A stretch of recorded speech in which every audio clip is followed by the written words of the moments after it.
সনাতনী প্রতিবাদী সাধু চিন্ময় প্রভুর গ্রেপ্তারের ঘটনায় বাংলাদেশের অন্তর্বর্তী সরকারের প্রধান মোহাম্মদ ইউনূসের ছবি নিয়ে প্রবল বিক্ষোভ কর্মসূচি শুরু হলো মুর্শিদাবাদের জঙ্গিপুরে। শনিবার 30শে নভেম্বর ইউনূসের ছবিতে জুতো পেটা করা হয়, দাহ করা হয় ইউনূসের কুশপুতুলও। মুর্শিদাবাদের জঙ্গিপুরে বিশ্ব হিন্দু পরিষদের তরফে এই কর্মসূচি নেওয়া হয় শনিবার। অন্যদিকে বাংলাদেশের সনাতনী জাগরণ জোটের মুখপাত্র ও ধর্মগুরু চিন্ময় কৃষ্ণ দাস ব্রহ্মচারীকে বাংলাদেশ সরকারের অন্যায়ভাবে গ্রেপ্তারের প্রতিবাদে এক বিক্ষোভ কর্মসূচি নেয় হিন্দু জাগরণ মঞ্চ ও ইসকন। শনিবার বিকেলে প্রথমে রঘুনাথগঞ্জ ম্যাকেঞ্জি পার্কে ইসকন ভক্ত ও হিন্দু জাগরণ মঞ্চের সদস্যরা সমবেত হয়। এরপর তারা শান্তিপূর্ণভাবে বিক্ষোভ মিছিলের আয়োজন করে। এই মিছিলে রঘুনাথগঞ্জ শহরের বিভিন্ন এলাকা প্রদক্ষিণ করে আবার ম্যাকেঞ্জি পার্কে গিয়ে শেষ হয় এই মিছিল। এই দিনের এই মিছিলে বহু ইসকন ভক্ত ও হিন্দু জাগরণ মঞ্চের মহিলারা ছিলেন। এ বিষয়ে বিজেপি নেতা ধনঞ্জয় ঘোষ কি বলছেন আমরা শুনব। বিশ্ব হিন্দু পরিষদের পক্ষ থেকে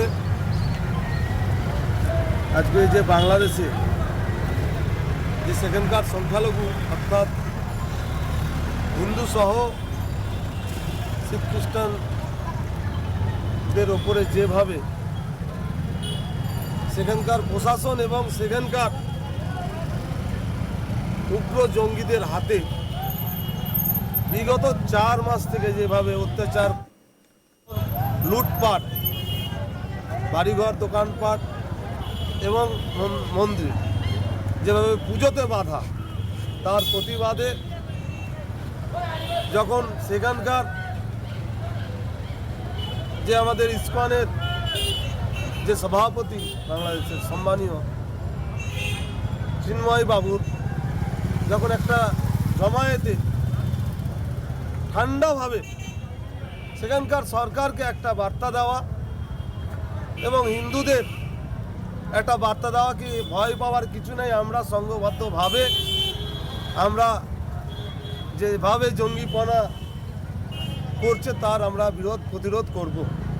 আর এই কারণে সেখানকার সরকার তাকে অ্যারেস্ট করেছে এবং তার মুক্তির দাবিতে, নিঃশর্ত মুক্তির দাবিতে পশ্চিমবঙ্গ সহ ভারতবর্ষের হিন্দুরা গর্জে উঠেছে। একই রূপ জঙ্গিপুরের হিন্দুরাও আজকে জঙ্গিপুর শহরে পরিক্রমা করেছে। আর সেই হিন্দুদের সঙ্গে আমিও একজন হিন্দু হিসাবে আমিও তার প্রতিবাদ করেছি।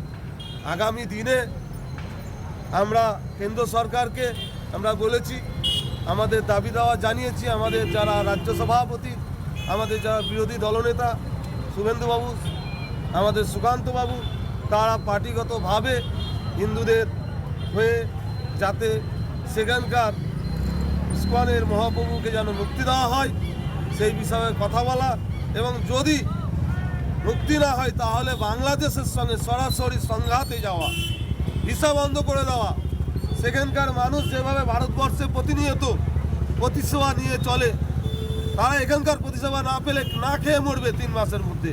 তারা কিভাবে ভারতবর্ষের জাতীয় পতাকাকে পায়ের তলে ফেলে গালি দেয়, ভারতবর্ষের জাতীয় পতাকাকে অপমান করে, ভারতবর্ষের মানুষকে গালি দেয়, সাহস পায় কোথা থেকে? ভারতবর্ষের যদি 3 মাস বর্ডার পরিষেবা বন্ধ করে দেওয়া হয়, না খেয়ে মরবে। তাই এখন ভারতবর্ষের সরকারের চিন্তা ভাবনা করার সময় এসেছে। কারণ যে বাংলাদেশ এককালীন ধর্মের ভিত্তিতে পূর্ব পাকিস্তান হয়েছিল, আর সেই বাংলাদেশের অর্থাৎ পূর্ব পাকিস্তান তৎকালীন সেই মানুষকে স্বাধীন দেওয়ার জন্য ভারতবর্ষেরই সরকার 71 সালে তাদের মুক্তি দেওয়া হয়েছিল। যে পাকিস্তানি যে অত্যাচার, তাদের মুক্তি দেওয়া হয়েছিল তা থেকে। আর সেই বেঈমানরা এখন জঙ্গি হয়ে ভারতবর্ষের সংস্কৃতি সভ্যতার মানুষ যারা সেখানে থেকে গেছিল, হিন্দুস্তানের কিছু মানুষ যারা থেকে গেছিল, বাংলাদেশের যে সংখ্যালঘু যারা মানুষ, সর্বধর্মের মানুষ, তাদের উপরে যে অত্যাচার করা হচ্ছে, এরা সত্যি এদের রক্তই বেঈমান। তাই ভারতবর্ষের সরকারকে এই মুহূর্তে সতর্ক হওয়া উচিত। তাদের পরামর্শ যেভাবে, যাদের সঠিক সিদ্ধান্ত নিয়ে যেভাবে ওষুধ দেওয়া উচিত এই মুহূর্তেই দেওয়া উচিত। কারণ এদের রক্তে বেঈমান, এরা রক্তে হচ্ছে জঙ্গি। এরা খায় দেশের আর গুণ গায় বিদেশের, পাকিস্তান। আমাদের প্রতিনিধি গোপাল ঠাকুরের প্রতিবেদন আমরা দেখব।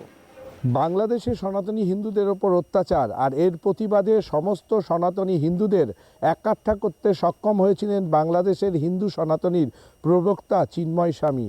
আর তিনি একটি অনুষ্ঠানে বক্তব্য রাখার পর তাকে বাংলাদেশের অন্তর্বর্তী ইউনিশ সরকার তাকে গ্রেপ্তার করে। আর এই গ্রেপ্তারের প্রতিবাদে ওপার বাংলা থেকে এপার বাংলা সনাতনী হিন্দুরা গর্জে ওঠে। আর ঠিক শনিবার মুর্শিদাবাদের জঙ্গিপুরের রঘুনাথগঞ্জের ম্যাকেঞ্জি পার্কের থেকে মুর্শিদাবাদের হিন্দু জাগরণ মঞ্চ, অন্যদিকে ইসকনের যৌথ উদ্যোগে একটি প্রতিবাদ মিছিল বার হয়। সেই মিছিলে বাংলাদেশের অন্তর্বর্তী সরকারের প্রধান ইউনিশের একটি ছবি নেওয়া হয় এবং সেই ইউনিশ সরকারের ছবিতে রীতিমতো জুতোর মালা পরিয়ে তাকে তার কুশপুতুল দাহ করা হয়। ইতিমধ্যেই মুর্শিদাবাদ জেলার বিভিন্ন প্রান্ত থেকে আরম্ভ করে রাজ্যের বিভিন্ন এলাকায় এই সনাতনী হিন্দুরা রীতিমতো ইউনিশ সরকারের সনাতনী হিন্দুদের ওপর উৎপীড়ন, অত্যাচার, লুটপাট চালানো, বাড়ি পুড়িয়ে দেওয়া, জ্বালিয়ে দেওয়া এবং হিন্দুদের ওপর যে অত্যাচার করে আসছে বাংলাদেশের অন্তর্বর্তী সরকার, তার প্রতিবাদে রীতিমতো গর্জে উঠেছেন। সেইখানে দেখা গেছে মুর্শিদাবাদের জঙ্গিপুরে রীতিমতো শনিবার সকালে ম্যাকেঞ্জি পার্ক থেকে বহু হিন্দু সনাতনী মহিলা এবং পুরুষ এই মিছিলে সামিল হন। তারা ইউনিশ সরকারের ছবি নিয়ে, মোহাম্মদ ইউনিসের ছবি নিয়ে তাতে জুতোর মেলা পরিয়ে শান্তিপূর্ণভাবে রীতিমতো তারা রাস্তা জঙ্গিপুরের বিভিন্ন এলাকা পরিক্রমা করেন এবং তারপরে সেই ইউনিশ সরকারের কুশপুতুল দাহ করা হয়। অন্যদিকে ইউনিশ সরকারের যে ছবি, সেই ছবিতে তারা রীতিমতো জুতোর মালা পরিয়ে জুতোর চপ্পল দিয়ে মারধর করেন এবং রীতিমতো তারা এই তাদের ক্ষোভ প্রকাশ করেন এবং তাদের মূলত দাবি যে এই কৃষ্ণ মহাপ্রভু, চিন্ময় কৃষ্ণ মহাপ্রভুর অবিলম্বে নিঃশর্ত মুক্তি তারা দাবি করেছেন। অন্যদিকে তারা বলেছেন যে যদি বাংলাদেশের বিভিন্ন জায়গায় যে হিন্দুদের উপর উৎপীড়ন হচ্ছে, অর্থাৎ সনাতনী ভাইদের যে বাড়ি ঘর জ্বালিয়ে দেওয়া হচ্ছে, তাদের উপর অত্যাচার করা হচ্ছে, এই অন্তর্বর্তী ইউনিশ সরকার আসার পরেই কিন্তু আরও বেশি জোরালো হয়েছে সনাতনী হিন্দুদের ওপর অত্যাচার। আর এই অত্যাচারের প্রতিবাদে চিন্ময় প্রভু রীতিমতো সমস্ত সনাতনী হিন্দু ভাইদের একাট্টা করতে সক্ষম হয়েছিলেন। সেই একাট্টা করার জন্যই একটি অনুষ্ঠানে তিনি বক্তব্য রাখছিলেন। আর এই বক্তব্যের সময় তাকে বাংলাদেশের অন্তর্বর্তী ইউনিশ সরকার তাকে গ্রেপ্তার করে অন্যায়ভাবে এবং এই গ্রেপ্তারের প্রতিবাদে রীতিমতো তারা সরব হয়েছেন এবং তারা হুঁশিয়ারি করেছেন যে যদি অবিলম্বে বাংলাদেশে হিন্দুদের, সনাতনী হিন্দুদের ওপর অত্যাচার না কমে, তারা কিন্তু আরও এই আন্দোলন রীতিমতো তারা সোচ্চার হবেন এবং গর্জে উঠবেন। অন্যদিকে তাদের এই আন্দোলন কিন্তু আরও তীব্রতর হবে বলে তারা হুঁশিয়ারি দিয়েছেন। দেখতে থাকুন আজ তাক বাংলা, সাবস্ক্রাইব করতে ভুলবেন না।